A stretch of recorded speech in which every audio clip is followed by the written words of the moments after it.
All right, Broncos country, what is going on, man? Horsepower Hour is back. It is on. And we are three-quarters of the usual team, as David with David Talks Broncos is not going to be joining us tonight, unfortunately. But I am joined by my good friends, Kodiak and Jeremy with Broncos Unbridled. Fellas, how are you guys feeling today that the Broncos are the 2025 AFC West champions? Kodiak, I'll start off with you, bro. Man, when the only problems throughout your team's year is how they're winning games as opposed to how many games they're winning, you're doing something really, really right. So, yeah, Yes. I'm feeling good. I know it wasn't very pretty, but as Sean Payton said, it doesn't need to be aesthetically pleasing to be effective. So, you know what? And for all the people that were wanting to rip their hair out on Thursday Night Football, guess what? Get ready for more of the same. Get ready for more of the time of possession and getting out of there with minimal injuries, because that's ultimately what's going to make us calloused and battle tested for the playoffs. So, lap dance Lance, we're coming for you. I agree. Nice. Man, Jeremy. so when we were doing our predictions episode, we were kind of hoping it was going to come down to that Christmas night game in Kansas City where we take back the reign of the AFC West for the first time in a decade. We win that game, and it turns out the team we were playing no longer even in contention, but we had to wait 2 more extra days. But lo and behold, we're AFC West champs again. And yeah, it's great that it's just probably the best scenario for us to be able to. I mean, Houston did us a favor. We kind of get to the Chargers are going to be at full strength now because they're going to kind of want to rest up a little bit, use it as a bye, and gives us a really good opportunity to seize the number 1 seed. I mean, going into this season, if you would have been like, the Broncos are not only going to win the AFC West, which you'd be like, I'll take any of that. They're going to be in contention for the number 1 seed in week 18 with a very, very good chance to take that and have home field throughout the playoffs. I mean, I wouldn't have probably believed that. So, I mean, you just got to take a step back and realize like what an incredible year this has been. It has been, man. It's been wild. It's been at times, I know for me, really almost like you got to pinch me, right? Is this actually happening type of a year? But it's been amazing. And I think, you know what? At least what a lot of us have learned. I mean, sometimes we might sound like we're Broncos homers, but I think what a lot of us have learned is that it really doesn't matter how you win games. The point differential doesn't mean anything. The most important thing is, can you figure out how to consistently find ways to win? And I think the Broncos have done a really good job of doing that. And a part of me does wish that this game was strength on strength, like their full starters against ours. But what Sean Payton said today, and what I think this team will do, is treat this game as if it's a playoff game, similar to Week 18 of last year. So I expect for them to have really good effort because they obviously understand what's on the line. So it's been amazing, man. It's been amazing, but it's only the first goal of 3 main ones. And but hey, if you want to accomplish, you know, all 3 goals, you got to start somewhere. So I think it's amazing. I think what this Broncos team has done has been fantastic. So here's my question to you, Jeremy. I'll start with you. Is when it comes to like this next game against the Chargers, are you happy that the situation worked the way that it is, where they're going to be kind of resting some of their starters, or do you kind of wish it was a not only win the game and win the AFC West, but also clinch the number 1 seed in the process? Just because of where we're sitting, I'm happy the way it turned out because it gives us a very good opportunity to get the number 1 seed, and it's just so valuable. So, like, if this was one of those ones where it's just like it kind of didn't matter that much, but I just wanted to see their strength on strength going into the playoffs, I'd have been fine with that. But like, there's a lot riding on this one, and it's kind of always interesting to see like the philosophy of coaches. And I didn't know how Harbaugh was going to like play that, but like it shows me that they are beat up. They lost a game. They probably feel like, I mean, that was kind of, if they won those 2 games, they could have had the number 1 seed in the AFC West. So like they lost a big game. So I think they're kind of like licking their wounds, taking their time, trying to get everybody as healthy as they possibly can. But like that, it ends up helping us, but it's also, my dog agrees. I think it's just one of those things where it's just like we've been tested so many times this season where it's been like, can we do this? Can we pull this out? That I'm not feeling the need for that at the last game of the year. Other seasons, I feel like, is this team ready? But I've just seen it so many times that I feel like very confident in that. And it's nice that we get like a mini buy and then go out, handle business, and then get hopefully another buy. And I just think that's good for the team. We don't have to play this game soft because I think we can now like go in, handle it, and hopefully there's like without injuries. I hope there's like a Jarrett Stidham sighting on Sunday, just so like we're up ahead. But I thought that might happen against the Chiefs, and then I'm like, of course it's not going to happen against the Chiefs. It's this team. They're not about No. making it easy for Bronco fans. Kodiak, what are your thoughts overall? Am I gonna complain about it? No, but would I have liked to have seen like us against Herbert, especially against the guy who's had our number since Bo got drafted, against a coach that honestly has had Sean Payton's number since he got hired to be the coach of the Los Angeles Chargers. Would I have liked to have seen us do strength on strength and earn our division or our 1 seed? Sure. But once again, I'm not going to complain. Like in the NFL, a lot of the times it's just about the hand you're dealt. And the Chargers, they're so beat up right now that they're fine just being like, all right, whatever. Let's just regroup. We don't give a shit. We're not going to win the division. So whatever. And ultimately, you made your own luck. You made your own luck by not needing, not keeping the Chargers in it. Okay. I remember when we were on cover 4, I think, with Mario Vitanzi. Thank you. Shout out to Miller Time 707 for that super chat. Thank you. I don't know whose channel you sent that on, but that is awesome. Thank you so much for doing that. Thank you. We all appreciate your support. You're the man. Regardless, I remember we were on cover 4 with Mario, Mile High Mario. I think it was the Tuesday the Chargers beat us, week 3. And Mark said that week 18, it's okay because we were going to take back the division. We were going to take back the 1 seed and everything will all work out. And everything has worked out, and once again, we made our own fortunes with all those fourth quarter comebacks. I know that it's been rough waters. I know a lot of the times that this fan base wants to rip their hair out. I know that a lot of the times during the games, we want to jump off a cliff because of how painful things are looking for our team. But at the end of the day, you're 13-3, and I could have never have imagined this team being 13-3 heading into week 18. Okay. Yeah. I thought we still were down a lot of picks from the Russ trade. I thought we were still down too much cap space, but you know what? That doesn't matter. Sean Payton has this team calloused. He has them battle tested. And you know what? We already got our playoff experience last year in Buffalo. So it's all about these building blocks that have led to this moment, not only against the Chargers, but going forward in the AFC playoffs. Very, very well said, man. I think you make a good point. We did earn it. We earned it by winning those 13 games to be in a situation now where we can win and be the top seed. I think it's amazing.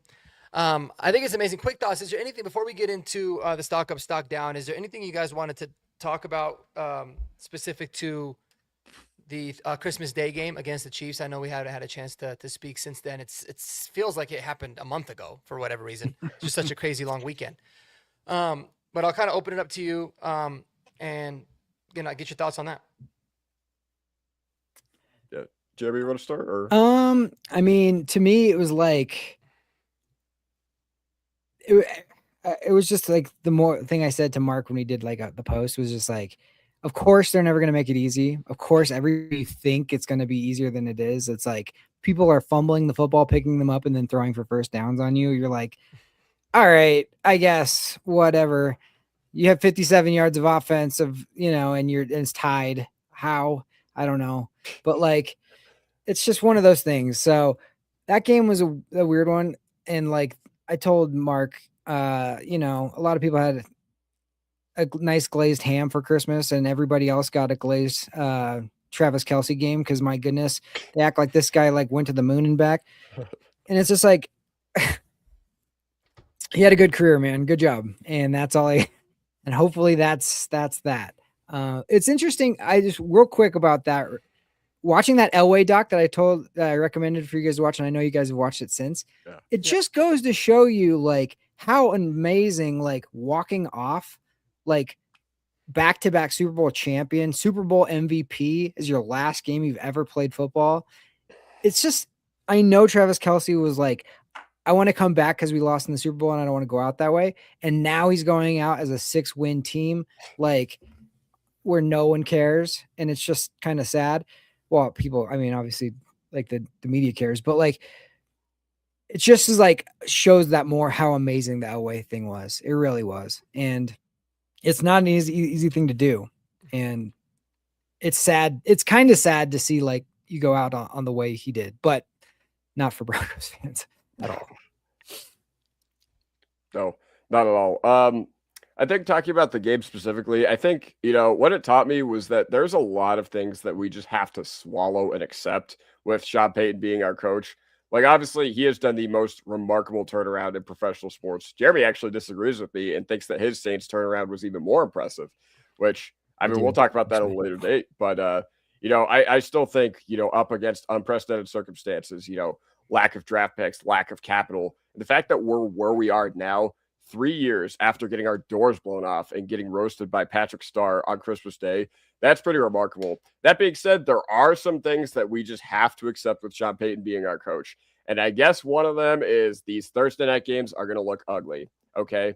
And you know what? When you have a third string quarterback, I guess you did get a little fortunate that Oludekon was back there for the Kansas City Chiefs. But ultimately, this is how I want the Broncos to play football. Would I like them to finish their drives in the red zone? Sure. Would I like them to turn the football over? No, absolutely not. But I said after the Raiders game that I think, that proved to me that this team has what it takes. The second Raiders game we had where we just kept possession and kept, time possession. That's how ideally I want the Broncos to play football. Now, you do have to do more things. Like you can't throw picks. You got to finish your drives in the red zone. You got to not make it easy for a third string quarterback who is literally a no name that is getting his first NFL start to not escape the pocket. So like whatever. But at the end of the day, it's okay.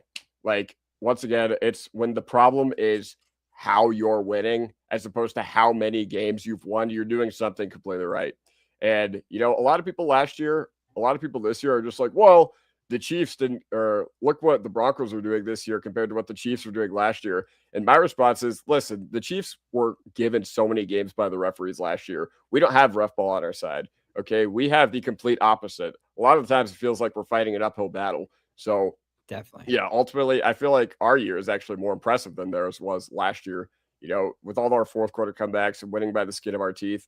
And say what you want about the quality of opponents or whatever, but at the end of the day, this team is making sure that they are calloused for the postseason. So yeah, those are overall my thoughts. Like, would I have liked it to be a little more stress free? Absolutely. Like, I think the fact that they got a Ludicon in our territory with 45 seconds to go is just completely like that's not what championship teams do. But hey, whatever. Well, it's short week, whatever. We'll regroup and we'll just look forward to the Chargers right now. And if I can piggyback, can I piggyback on that real quick? Yeah, for sure. First of all, it was just sweet justice to have Chris Jones being the person jumping off sides to give us the opportunity to score a touchdown. It was like, oh my gosh, the guy who's like so annoyed about all these penalties is the guy that created the one and only penalty. Surprise, surprise. And then the other thing that I wanted to say about what you were just saying about how people compared us to the Chiefs and then they end up going to the Super Bowl, but then getting blown out. But like, yeah, that's one team that won close games that got blown out. The other team in the Super Bowl also won close games and then blew someone out. So like, why do we only look at the negative and not like why can't we be the Eagles and not the Chiefs? Like, I hate that. And I hate the fact that everyone's like, oh, like national media. They're like, the Broncos are in like, they're cruising for a bruising. They're coming up to a rude awakening. It's like, yeah, so are 31 other teams in the NFL. Like that's why Super Bowls are freaking hard to win, dude. One wins a year. That's it. So like, literally the people who are picking the Broncos to win the AFC West before the season started, kudos to them. They went out on a limb, but none of those people were picking them to win the Super Bowl. I'm sorry, none of them. So like, let's just relax on the whole, like, well, they did good, I guess, but it's like, we are so ahead of schedule of where we thought we were going to be. Like, let's just calm down. We're still paying $35 million to Russell Wilson, for God's sake. So yeah, that annoys me. Yeah, it was a really weird game, man. It was a strange game because I mean, we dominated in really every facet, right? Aside from a very unlucky pick, a great play by by Nick Bolton. Dude, we had 40 minutes time of possession. We held them to 139 yards. We had 303. Like, I just felt like we dominated them, but it was just weird that the score was not really showing that, and I think that's where it got a little bit frustrating. But really, when you look at the game, like on a macro level, I feel like we were in total control, and that brings me to this really good point by Miller Time here, because I think we think this every single year. And he says it's wishful thinking, but do you think Sean's holding out for some better plays in the playoffs? I think he's been vanilla on purpose, especially the last game. I mean, it's a short week. It's an opponent you should absolutely crush.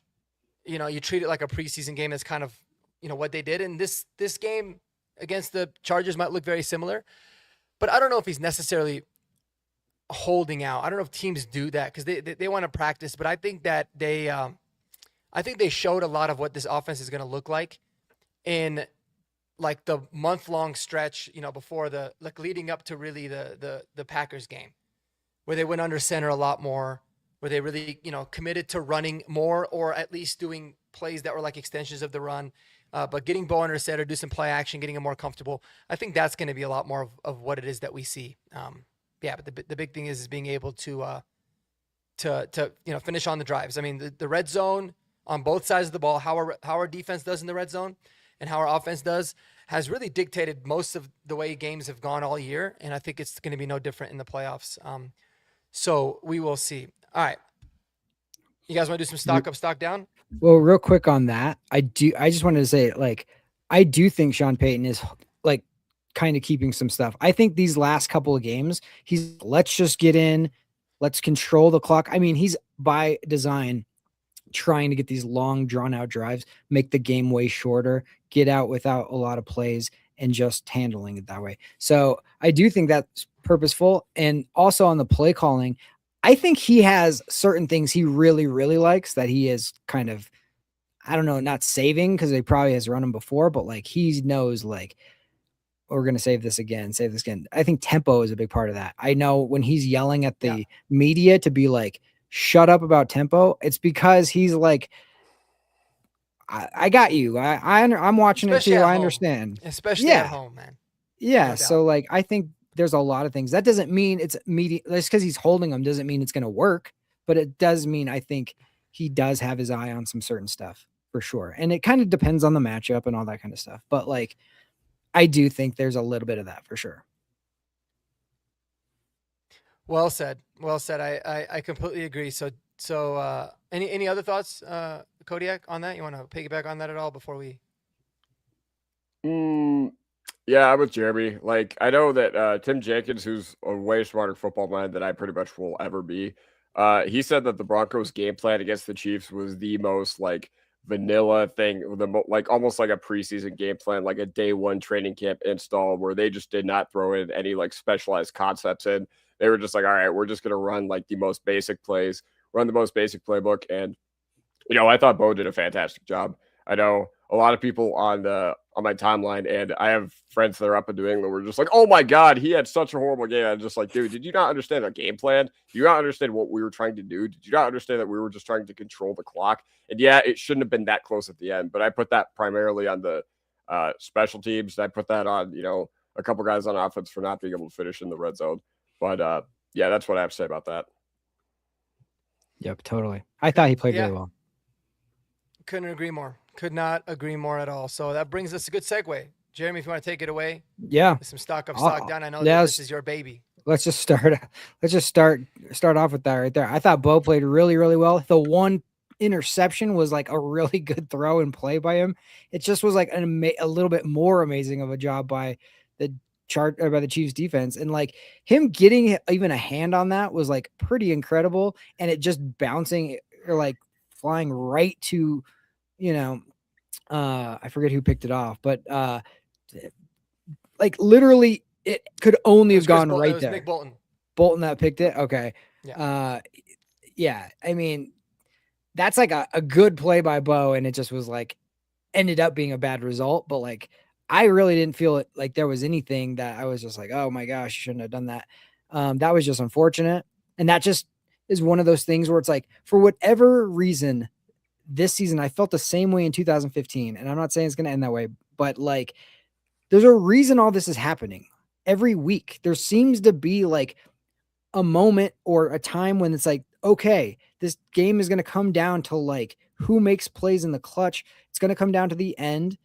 And on that last drive that we ended up getting the go ahead touchdown, there was like 3rd and 10s and like 2nd and 15s and stuff that people like kind of forget because we scored. But like those are big moments. If you don't convert that, like you're punting and then they have an opportunity to pull off some stupid thing with one play. So for whatever reason, this season, every single game, it feels like there's been more and more tests that we have to pass.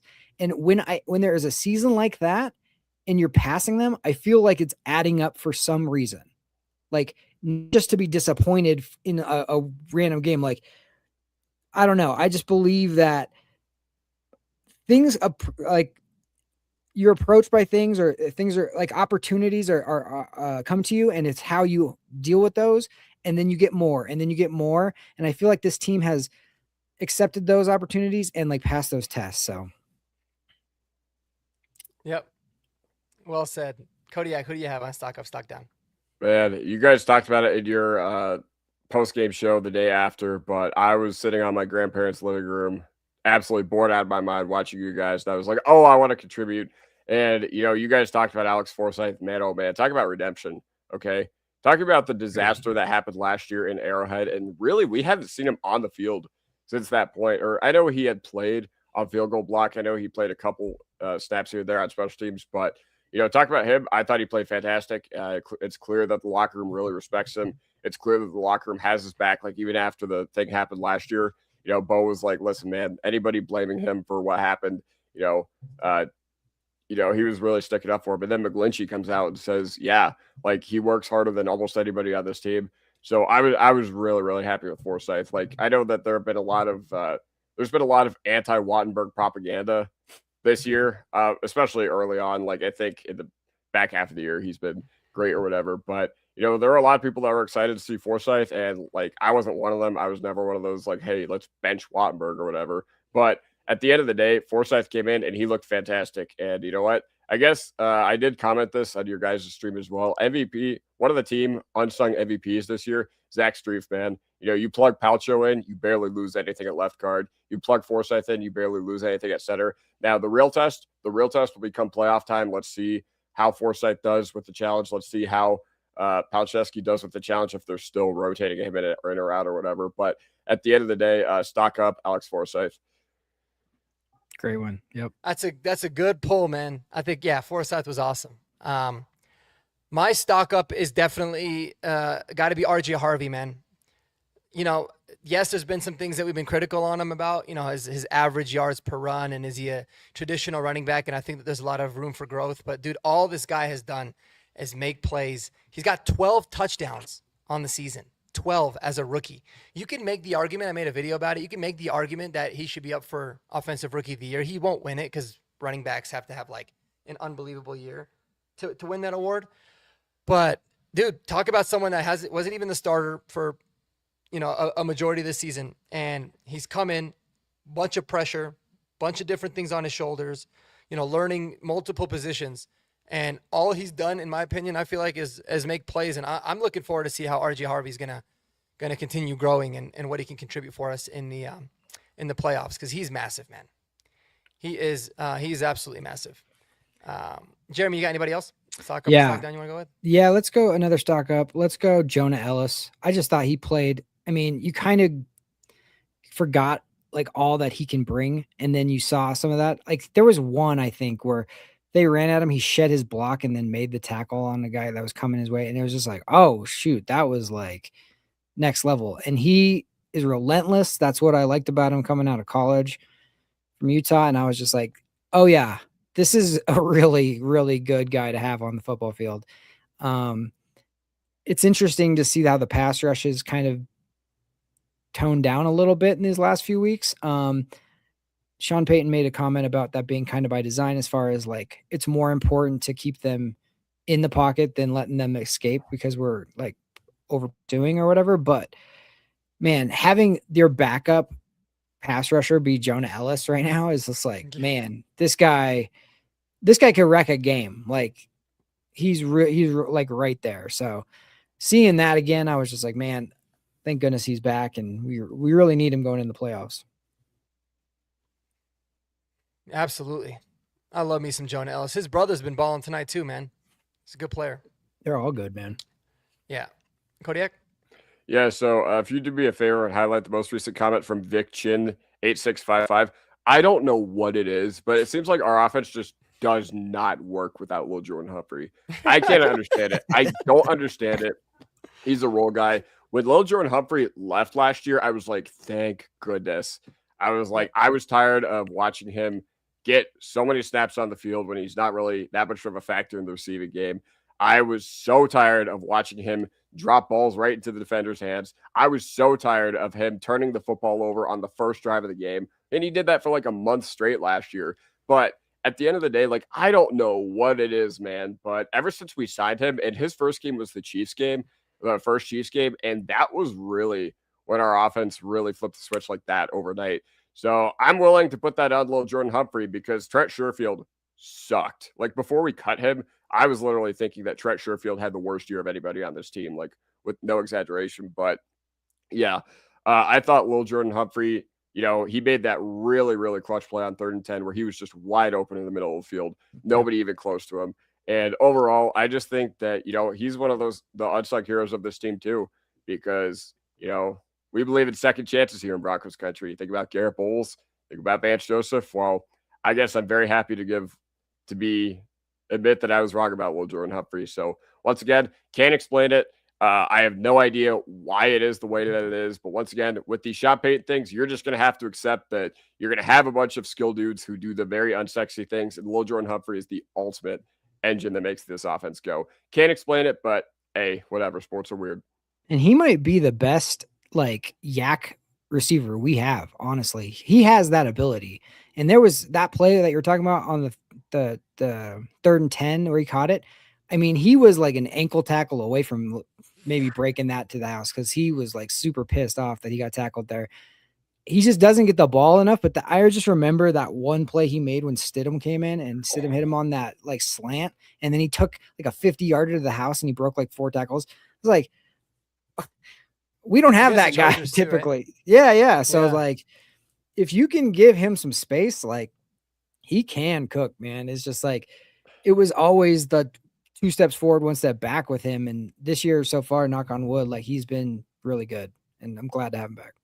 Yeah, that player you're talking about, Stidham, that is the most effort I saw Judy show his entire time here. Judy was like running and blocking dudes downfield. I'm just like, where in the world has this been? All 4 years that we had him.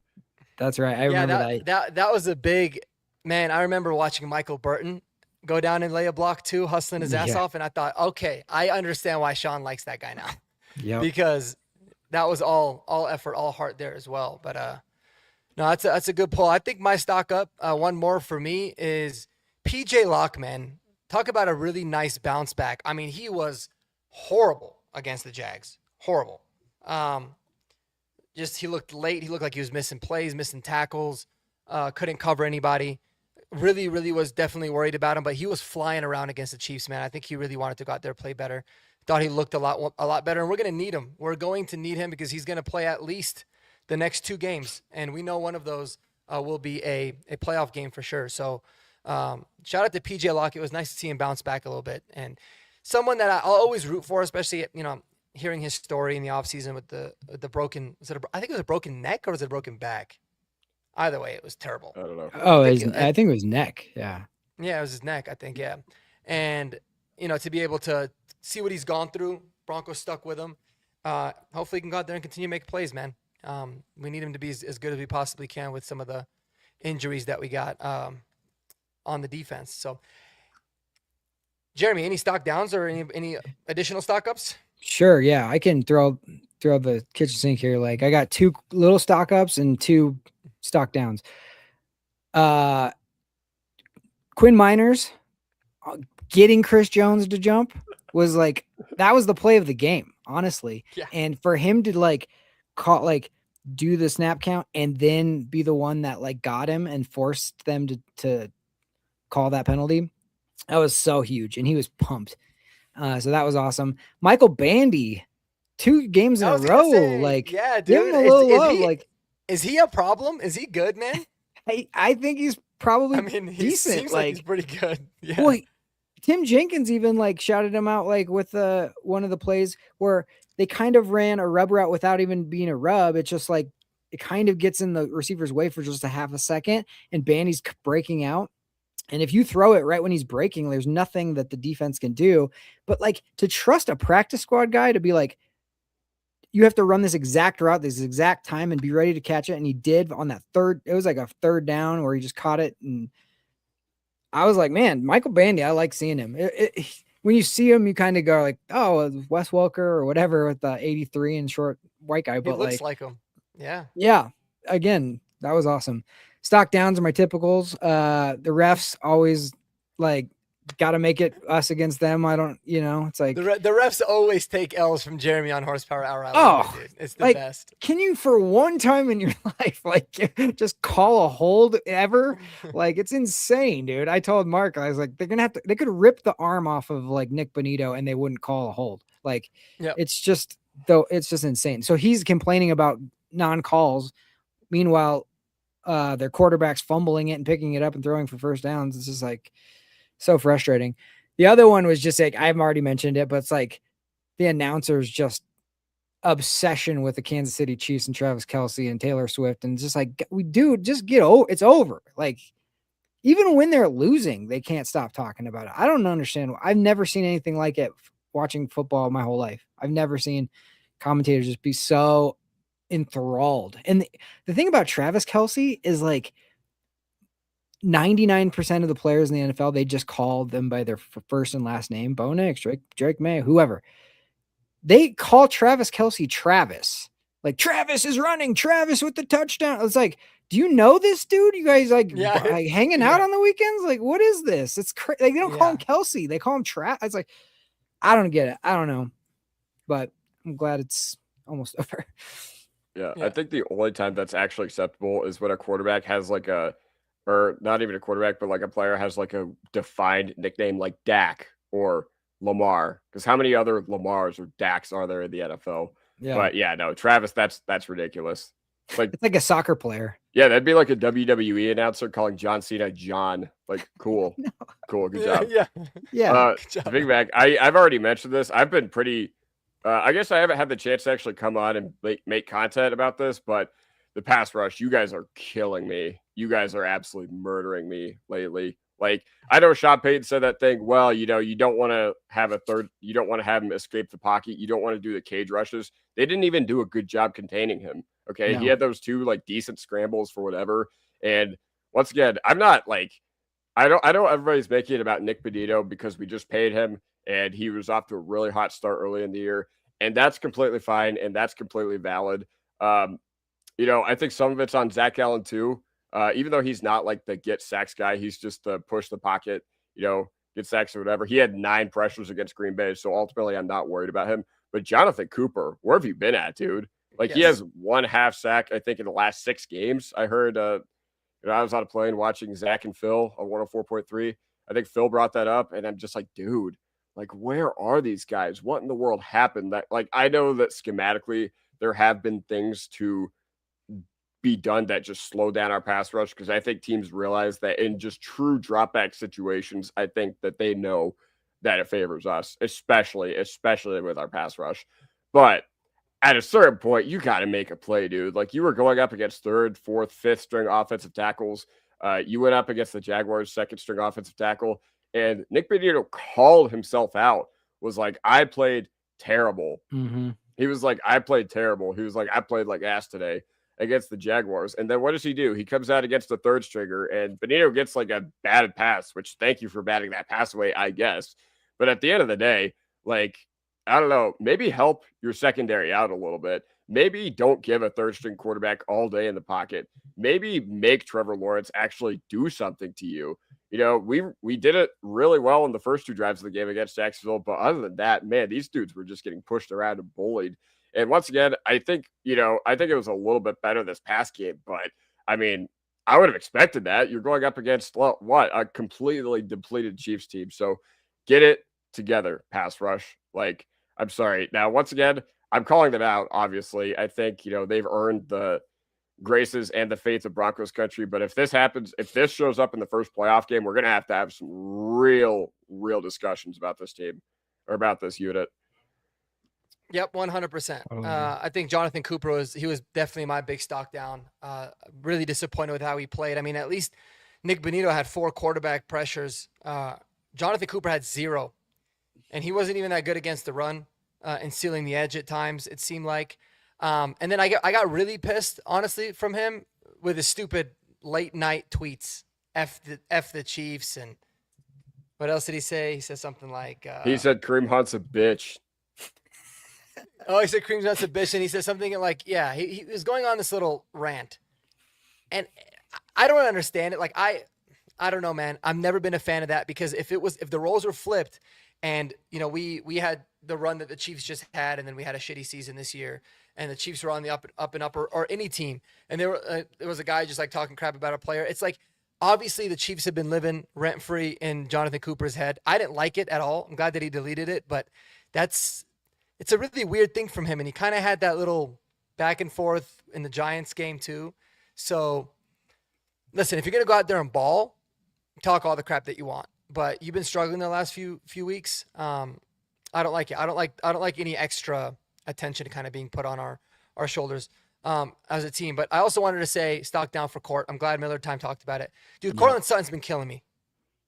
Similar to how we just dogged on Bonito and Cooper, and they're like the biggest reason for arguably for the success that we've had this year. And Cortland's been phenomenal. He's been so clutch for us this year, but the drops have got to stop, dude.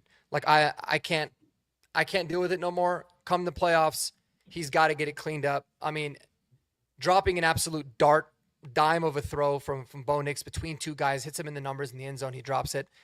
He only got credited for 1 drop. I don't know. PFF's weird with that, but he had easily 4.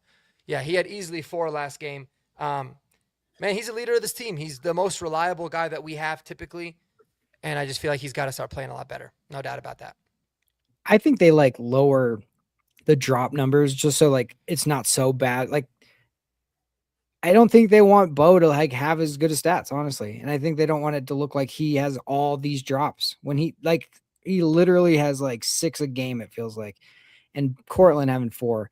That touchdown one, it's going to come down to a play like that in one of these playoff games. And you have to catch it. You're bigger than everybody. You're a professional. I'm always saying it to myself watching the game. I'm like, you literally get paid to catch the football. That's it. Please do that. Catch it. Catch the football. You know what I mean? You can't do it 50% of the time. And at this point, Bo, you should know how Bo's going to throw it. I remember that he threw one that kind of came in real fast or whatever. And it was he dropped that one, and that could have been another touchdown on a, cross or whatever. And I was just like, what are we doing? This NFL, watching John Elway docs, and he's ripping 70-mile-an-hour throws every single throw, and they're catching them in the 80s. Why can't we catch them? I don't understand. So it's yeah, that was the one thing. And I love Cortland, and I'm sure he felt the same way that we did, or worse. But it was just that game could have been over with if he just catches the football. I think a big problem is that I think Sean Payton summarized it in training camp, and I think this quote kind of went really overlooked until one of my commenters brought it up in After Dark about a month ago when I was doing Denver Broncos Tonight. Sean Payton said that Chris Abrams-Drain has the best hands on the team. That's wow. I'm sure Chris Abrams-Drain has great hands, but at the end of the day, you have I don't know how many wide receivers you're carrying on this team. I don't know. I know we have much bigger aspirations this year, especially at this point of the year, but I think going into the offseason, that's going to be a huge talking point. All right, can we add a guy who can just be there, just be reliable? You guys remember Tim Patrick? That dude would get 100 targets a year from the worst quarterbacks. That dude got 100 targets in the Bridgewater year, and he didn't drop a single ball.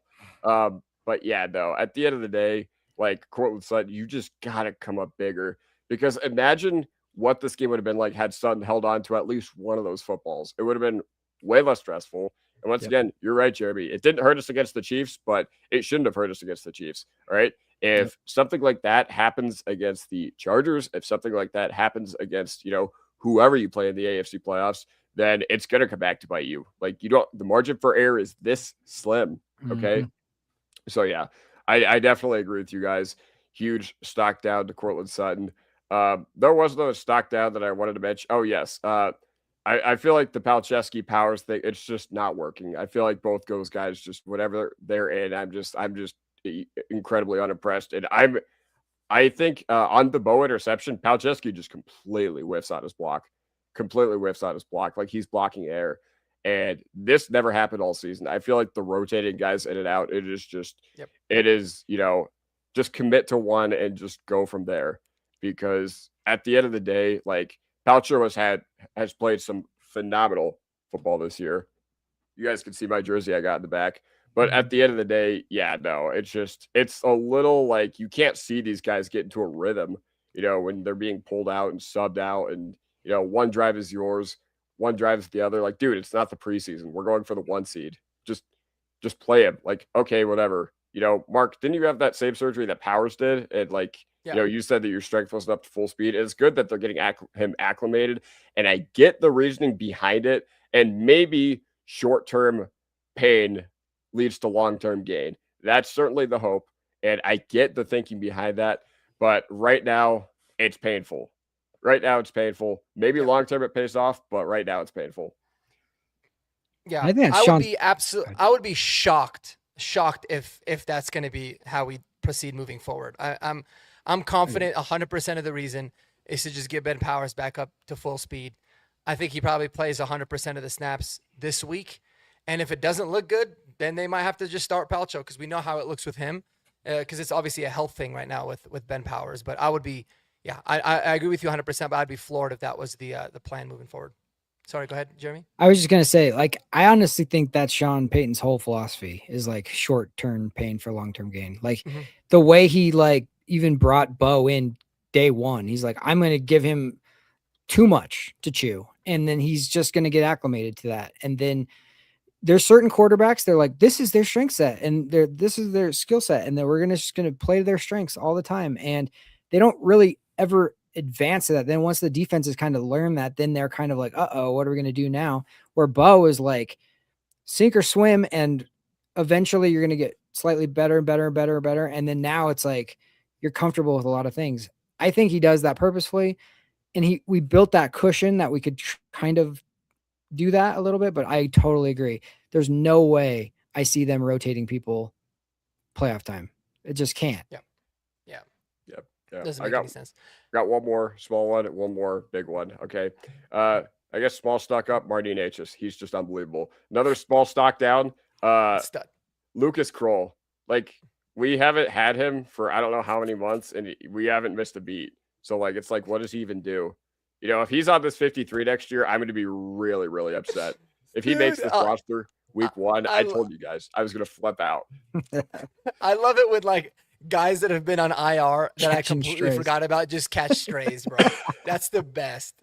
Absolutely caught a stray. Same thing as saying stock. Well, I guess you can't really say the same with well, you could say the same with Drew Sanders. I mean, our inside linebackers haven't been phenomenal or anything, but it's a pretty interesting conversation, actually. Maybe we will talk a little bit Drew Sanders if we have some time, because I'm fascinated by the convo. And even though I think I've kind of given up on him, you never know. But yeah, Martin H's is a good one too. Were those the two, or was there one more? No, that was one too. Those are the two.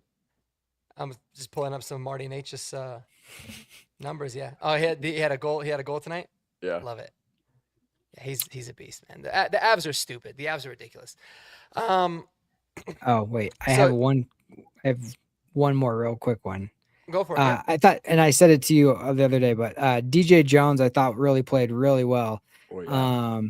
He's one of those underrated guys. You don't see, he doesn't get the sacks, he doesn't get the pressures, but man, stopping the run. If you didn't have him, we'd be a much different defense. So Yeah. he was doing a lot. I thought also Jaleel ran hard for his size. I thought, he gave us a little juice. So yeah, there's a few different little guys in there, but DJ Jones, he need to be commented. Oh, and Pat Surtain getting another PI that led directly to points was like, what's happening here? Like this, I'm not used to this.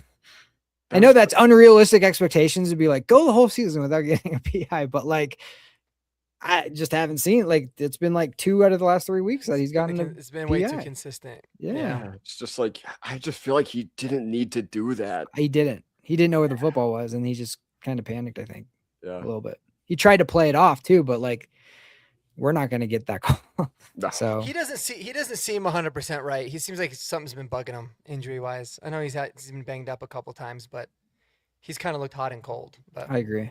Let's get that one seed. I feel like the whole secondary has like in the past month or so. I know that it's been very volatile this year, but in the past month, ever since the Commanders game, I feel like they're Yep, that's what it feels like. I have a mini stock up. Maybe Okay. my last one. He's not a Bronco though, but he should have been. And gosh, I know. Audric Estime, man. Oh, okay. Audric Estime, stock up. I was happy for the guy. I didn't see what happened. He basically had 100 yards, and then at the end of the game, he had like a couple of runs that they just absolutely blew up. That went -3, and then -3 again. So he ended up finishing the game with.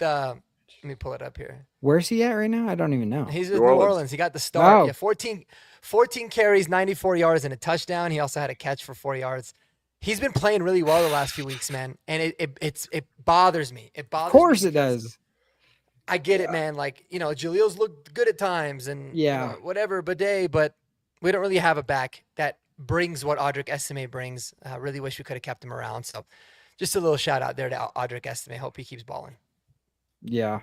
I feel like you just need to he's one of those guys that feels like he just needs 2 or 3 games with its full workload, and then he's going to be comfortable. But like coming in for 1 or 2 carries at a time, like here and there, it's just, that's not how he needs to warm up. He needs to like lather himself. You know what I mean? And there's no like consistent. It's like the Powers and Paczewski thing. Like they need constant reps and then they'll settle in. But you can't just go, oh, you get 3 tries. And if it's not there, then you sit for 2 quarters or something. It's like, no, that's just not how he is. So that's a bummer, but good for him. Yeah, he was balling. That is for sure. I thought you were going to say your boy Monungai again, but like that's a broken record. No, yeah, it's a broken record. We've talked about that a lot. He looks awesome. We talked about a lot of I'm not surprised by it at all, man. He's just a good player. Yep. And unfortunate that he's not here, but hey, he's looking good for the Bears. All right, you want to get into hold your horses and giddy up? Yeah, sure. All right, so let me pull it up. What's gonna go? Alex kind of answered it. I'll give you guys all the questions so you both can answer each one because there's only 3 of us. And you kind of answered this, but I'm gonna let you go off on it more. Is this still the best pass rush heading into the playoffs? The Denver Broncos pass rush. You say you're giving it to me or giving it to? I'm going to give it to Alex because he kind of went off on that a little bit first. Yep. I mean, yeah, I still think that I'll put our defensive line against any offensive line heading into the AFC playoffs. Especially Patriots down Will Campbell and Jared Wilson. I think Buffalo. I know Deion Dawkins got hurt. I don't know if he actually played yesterday or not, but you look at the Texans offensive line, complete joke. Chargers offensive line, complete joke, especially without Slater and Alt. So. Yeah, at the end of the day, like this pass rush, I will take our odds in the trenches, like offensive and defensive line against any other team in the AFC, like straight up. I guess maybe not against Buffalo because they did show last year that, they can't, what they are capable of against our specific defense. But yeah, like there's literally nobody on the AFC side of the bracket that I think has what we do. Granted, Texans defense is nasty. Texans defensive line is nasty. And hey, if they actually do come up when it matters most, then yeah, sure. I'll admit that whatever, their pass rush is better than ours. But at the end of the day, I think just overall trenches, I will go with our team. But yeah, no, I still feel like it is the best pass rush, heading into the playoffs, especially because you saw what they were, especially early on in the season. You saw that they were all systems go. And once again, I trust that our talent's just going to win out. I trust that our guys are just going to be better than all those other guys because I'll take Benito, I'll take Cooper, I'll take Allen, I'll take JFM, I'll take those 4 guys rushing whoever. I don't care who it is. Like those guys, just based on talent alone, regardless of whatever. Yeah, I still go with the Broncos. Like what they have done early in the year has just been way too absurd for me to not have confidence in them. Yeah. How do you feel, Mark? 1,000%. No doubt about it. The best pass rush. Honestly, in my opinion, it's not even really that close. I mean, it might be when you're talking about the starters, but then you add Jonah Ellis and Dondrea Tillman as your third and your fourth guys. Doesn't come close. Zach Allen's an absolute stud on the inside. DJ Jones, we talked about him. We got depth there. Malcolm Roach can make plays. Yeah, I mean, by far and away the best pass rush, best D line in the entire NFL for sure. Yeah, I mean, not only like even I do believe that some of that is like they are trying to contain certain quarterbacks. They knew like the Chiefs quarterback, he wasn't going to throw for like 300 yards. Like his skill is running, right? So like I do think they told them like maintain like kind of mush rush and keep them in the pocket. And it didn't happen all the time. The one time they did fly around, he took off immediately. So I do feel like it's kind of by design, but I think they're really itching to like turn it up come playoff time too. And when you couple, that's why the first seed is so important. You couple it with altitude, possible weather, the Denver crowd, and then the pass rush. Like that's why no one would want to come here. And that's why like 2015 was so dominant. Ask Tom Brady, like how that day went for them, because it was just Von Miller, DeMarcus Ware, just Derek Wolfe, all those guys just living in the backfield, getting jumps because they couldn't, the snap counts had to be like, they had to go off of like actually seeing the ball snapped and not going off of a snap count. So yeah, it's huge. I think I totally agree. Well, and one last thing too, like the big thing about the defense, the reason the defense has taken a step back the last few weeks, because teams now are obviously trying to get the ball out of their hands as fast as they can. Yep. So Washington did. Teams started to do it. It forces our secondary to tackle. They've been missing some tackles. They shore that up, and they begin to tackle well and not give too much, and then teams have to kind of adjust away from those quick throws. The pass rush is really going to get unleashed. So that's going to be the big key. If we can figure out a way to stop those quick passes more consistently, we're going to be good. Yeah.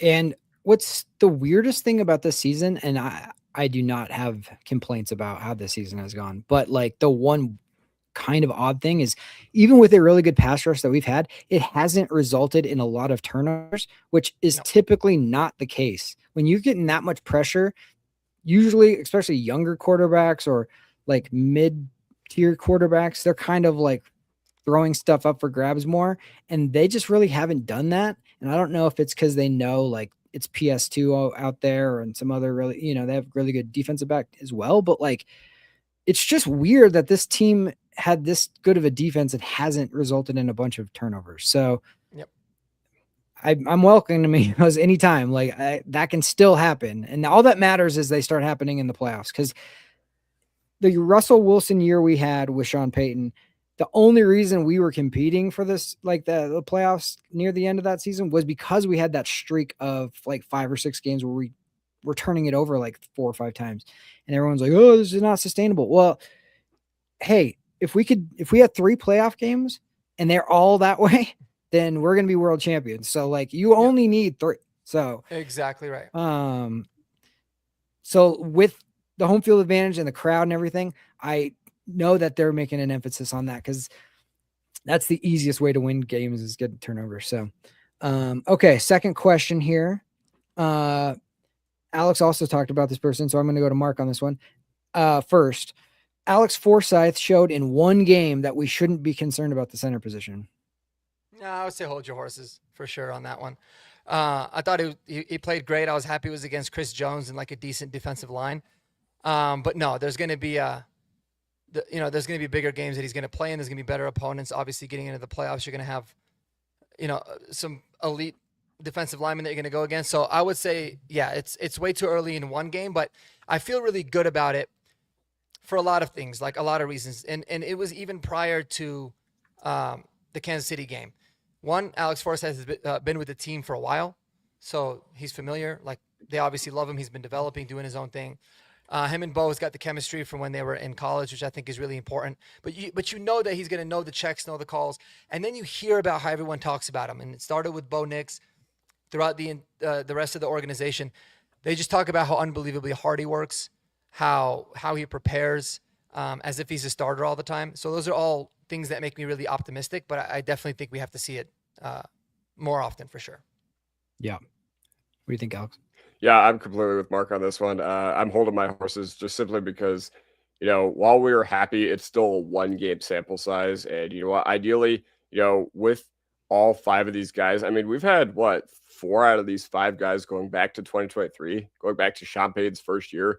We signed Powers, McGlinchey, the offseason. Obviously, Bowles and Miners are carryovers, but they would lose Cushenberry, and Wattenberg wins the job last year. So this offensive line has not had a lot of turnover. Now, I guess if there's one area where we have had some turnover, it was when Cushenberry went to Tennessee or whatever. But at the end of the day, like it's still a good unit, and you want that continuity heading into the playoffs. And I think that's why we've been so good up front this year, is because we returned all 5 starters. So, and I feel like that just matters, and that just goes such a long way in the NFL, especially at the center position where you touch the ball every play, before the quarterback does. So, yeah, once again, hold your horses. Like, was it a good game by him? Absolutely. But, we got to see it long term.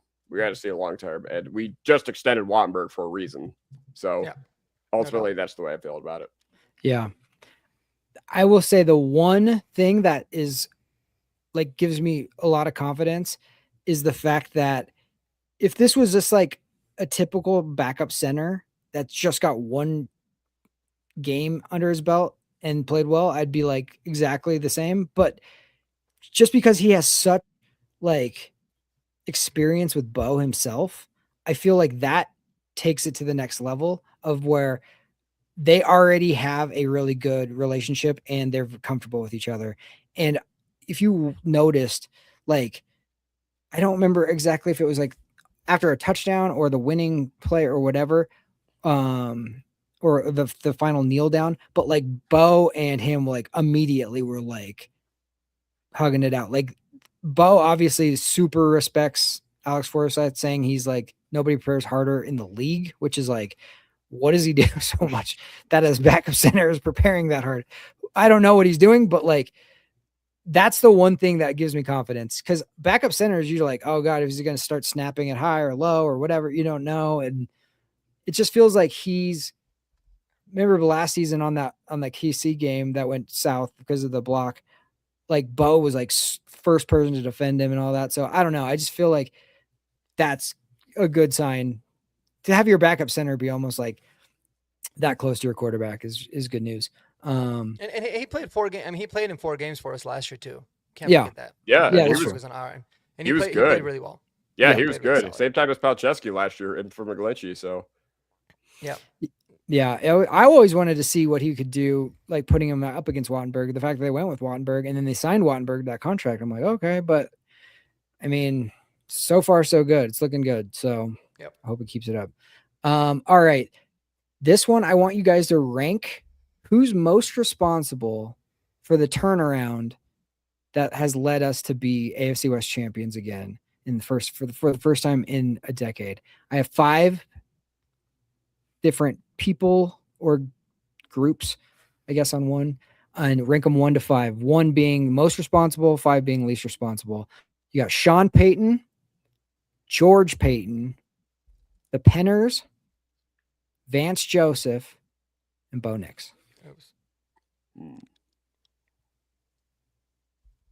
And I started with Mark last time. Let's go with Kodiak. okay. Automatically, number 1 is Sean Payton, in my opinion. Okay.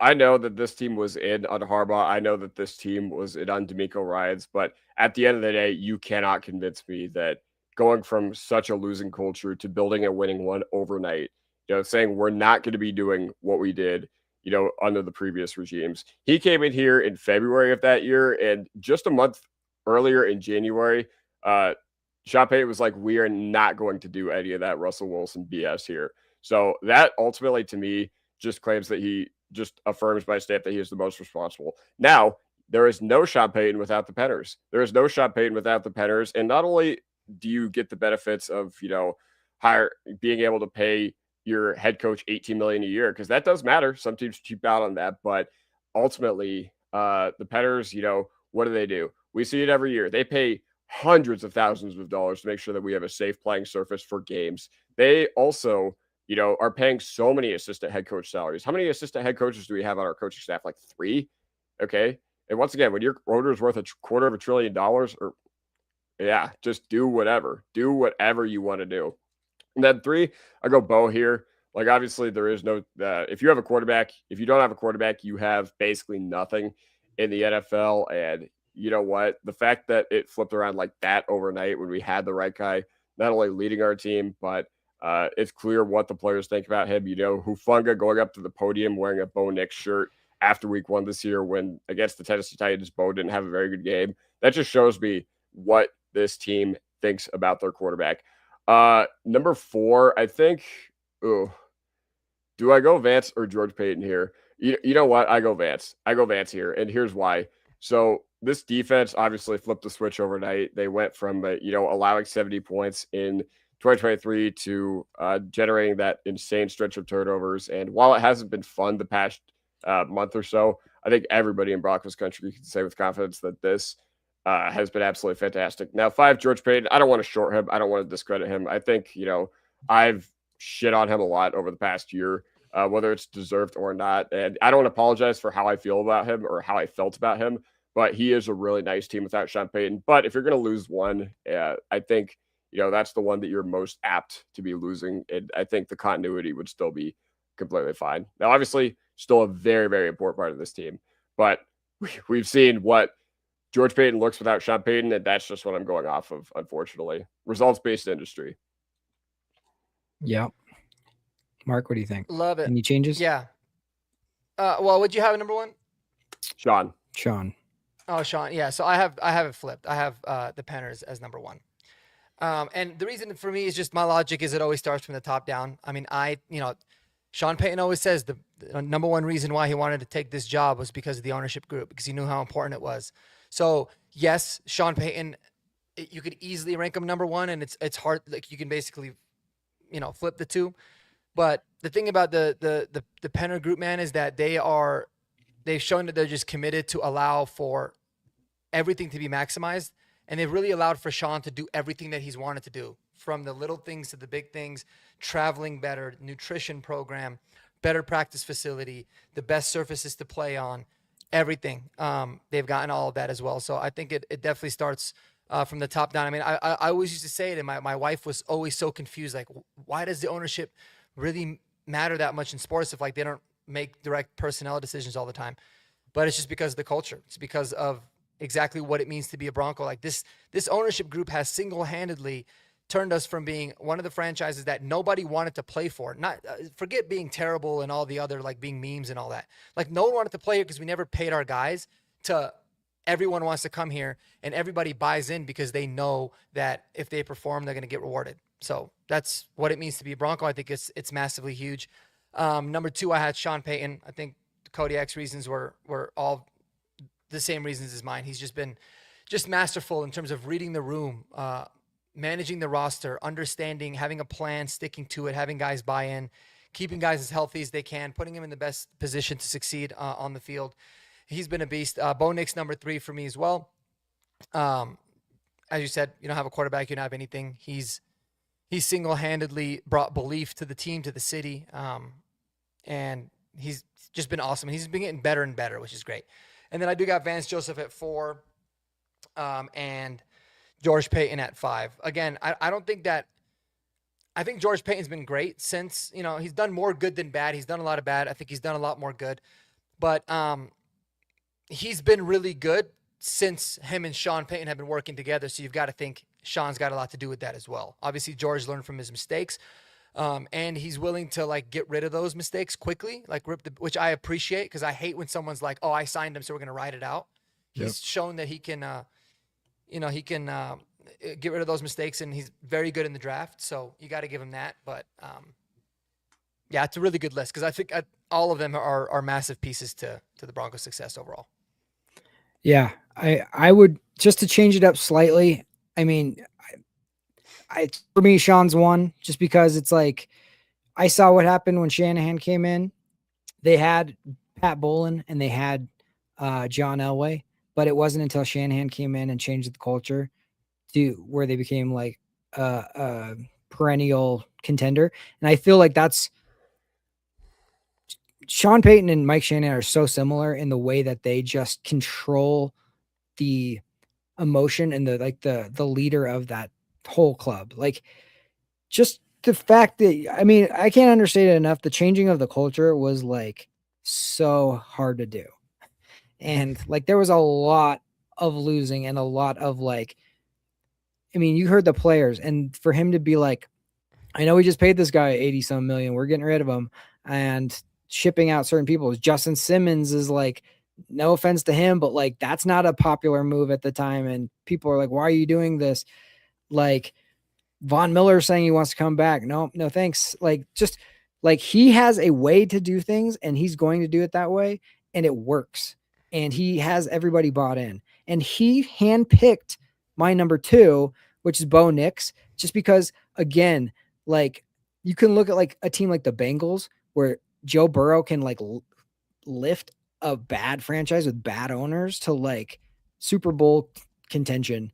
And I feel like we saw so many quarterbacks throughout that time that didn't give us belief. We hoped, and then it was like, but we really knew like, he was the first one since, you know, I mean, Peyton, obviously, but we knew that was a short-term thing, but Elway is just running a franchise and just having that spirit of the Broncos. Like just Broncos country loves Bo Nix because of the way he just kind of galvanizes like the feelings of it. But then it's Penners 100%. I think you could put them one. I totally agree with that. And then I'd probably go Vance and then George. But George has been so good with Sean Payton as well. I agree. I think that is the perfect like yin and yang because they're kind of stylistically different, but like they're very methodical in the way they think. So just wanted to think about that's an interesting exercise because it's just like these last 10 years have been quite the roller coaster and typically down. So, I mean, I know like the team kind of wanted to kind of downplay the whole AFC West champions because we got bigger goals right now, but like it's been 10 years and it's been 10 years. Like I know even in that game we just played, we hadn't won an Arrowhead since 2015. Like that is not an easy thing to do. So like, I know it wasn't against Patrick Mahomes, but it still was against Chris Jones. It still was against Travis Kelce. It still was against a defense that absolutely wanted to beat us. So, and we felt like, it was a bad day because we only won by a touchdown, something we hadn't done in 10 years. So that tells you just how different we look at things now. Definitely. So that's where I'm at. Definitely, man. Expectations are not nearly where they used to be. That is for sure, and they shouldn't be. So it's a wonderful thing. Any other hold your horses or giddy ups? I just was no, not really. That was pretty much my biggest one. Was there a favorite win that you guys had this year? Like where you just were thinking like, was there a moment when you felt like this is different than what it's been? Chiefs for me, 100%. The reason I thought the Chiefs game was fantastic was because we saw all the BS of the typical Kansas City dynasty. We saw the ref ball. We saw, them clawing themselves back into the game late. But once Bo Nix outplayed Patrick Mahomes for the second year in a row in the middle of November, I was like, oh, man, this team has it. And last year, it took a catastrophic special teams mistake for them to beat us in Arrowhead. But this year, we finally got the job done. And once again, a lot of ticky-tacky stuff went Kansas City's way, and we were still clawing up against that. It was an uphill battle for ourselves, and we made it happen. So for me, it's basically the Chiefs because I hate them. I hate them so much, and that felt so amazing. Yeah. Do you have a different moment, Mark, where you felt like, oh, man, this might be different this year? I had a lot of moments that made me think like, man, this team is definitely different. Like, just all the wins. I think coming back against the Giants to me was like, holy hell. But it was it was also like frustrating that we even had to come back that much against the Giants. But I'd have to agree with Kodiak, man. I mean, when you finally beat the Chiefs the first time around with Mahomes, with everyone, they had everything to play for. The pressure was really all on them in a way. And I just felt like we went out there and just whooped them up. I mean, I know it was a field goal win, but I felt like we were in control. We were the better team the whole time. So that was definitely the most satisfying win for me, for sure. But I'll say this, man, if we beat the Chargers this week and we get the number 1 seed, that's going to be the most satisfying one to date for me, because, man, just the difference that makes for the outlook of the season heading into the postseason. So, yeah, well, good stuff, fellas, man. We've been going. It's been 14-3. Can you believe that? I can't. That's honestly. a possibility. It's unbelievable. I can't believe we're even at 13-3 right now. It's nuts. Right. Yeah. When we did that like predictions thing, and if anybody would have been like, yeah, 14-3, I feel good about 14. Like we would have been like, come on, dude. Like, what are we doing? Yeah. Right. You're out of your mind. No doubt. It's amazing. Yeah. The one real quick one, and I'm going to echo what Miller Time was saying. That Packers game was one of those ones where you're just like, you got to see everything the offense could be too, as opposed to not just in a quarter, but just like throughout the game. And that felt like, oh man, this team is 100% legit, can win a Super Bowl. And it doesn't come down to some like miraculous thing. It's like, yeah, they can legit do it. So that I'll throw that one in too. Yeah, I love this tweet, man. I was thinking about this earlier. If it's crazy, dude. If the Broncos were in the NFC South, we would have clinched this division in like October, I think. Dude, this is the most NFC South thing I have ever seen right here. Dude, okay, the Colts collapsing is understandable, but what in the world happened to Tampa, dude? They're 1-7 in their last 8. They're literally one of the worst teams in the league. And they have a chance. They still have a chance to make the playoffs. Oh, unbelievable. Ridiculous. At 8-9, 8-9 is going to get you in. And they're going to get a home game. That's the crazy part. That's why they need to change that rule for sure, in my opinion. Yeah. All right, gents. Well, Miller Time earlier said, Jeremy and Kodiak, I need your channel so I can subscribe. T-Fish has had them in the comments. He did say the link is in the description. But if you want to let the rest of the viewers know, Jeremy, where can they find you? And what do you got? You got anything cooking up for us as we head into a massive Week 18 game? Yeah, Broncos Unbridled is the handle. And I would love some subscriptions. That'd be awesome, because I don't post nearly as much as these two do. But yeah, no, I'm excited. My guy still's got more subscribers in one video. I had one video on there that was not Broncos related go viral. That was huge for me, but way back in the day. But yeah, no, I'm just excited to watch this final game. Like, let's just get out of this game clean with a win. And let's just prepare for the playoffs, man. I mean, this has been an amazing year, but like, I honestly do feel like Sean is his genius comes at like preparing these guys properly, getting their mind right. And that's what it's going to take. And we're not going to get calls. That's why like home field is the one thing they can't take away from us if we have it, right? If we earn that, like they can't up and move it to another town at halftime. It's like, and the refs are going to be less likely to call. I'm not going to say they won't, because they will, but like less likely when the whole 70-some thousand is getting on their ass about it. So like, let's just handle our business. Let's go with the number 1 seed. I would love to just, let the Broncos country have an opportunity to like scream their heads off in a playoff game like since 2015. It's been so long since they've had a chance to do that. So that would be awesome. Let's go, Kodiak. Yeah. So I am Kodiak Broncos. You can find me on YouTube or TikTok. And real quick, I just want to say I will be there on Sunday. And the Broncos are 5-0 since I have seen them in the past 2 years, going back to last year. I saw them against Cleveland last year, the Colts. I saw them against Tennessee. I saw them against the Giants. I saw them against the Packers.